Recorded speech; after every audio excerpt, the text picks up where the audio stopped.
Nərman, oğlum yaşındasan. Oğul bala. Sən bilirsən səni niyə oyuna salırlar? Mən sənə deyim. Şans. Sənin transfer qiymətin var. Sənə Avropa klublarından kimsə elçi düşüb.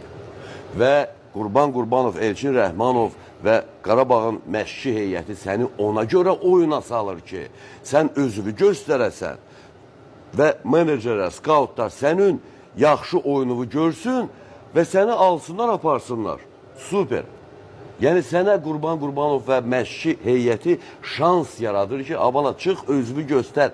Baxırlar, sənə qıraqdan baxırlar. Sən yaxşı oynamalısan. Amma sən neynirsən?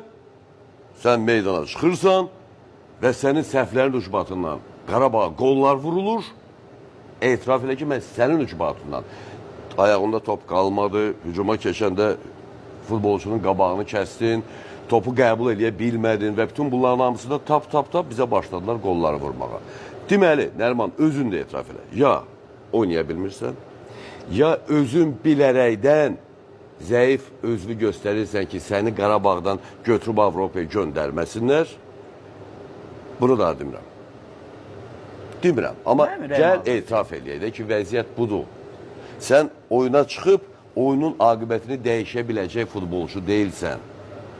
Və çox təəssüflər olsun ki, orada var, bir sıra taktiki gelişlər var idi ki, bəli, bunların hamısını məşqçi korpusu daha yaxşı bilir. Amma azarkeş olaraq baxanda mən Elvin Cəfərquliyevin necə yorulduğunu gördüm. O vurulan qollardan biri də çatdıra bilmirdi.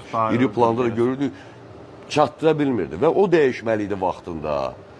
Başqa bir də oyuncu dəyişikliyi olmalıydı. Amma sən meydana çıxırsansa, səni bir bəy kimi çıxardırlar ki, bizim belə futbolçumuz var, oynaya bilir, ha, alın.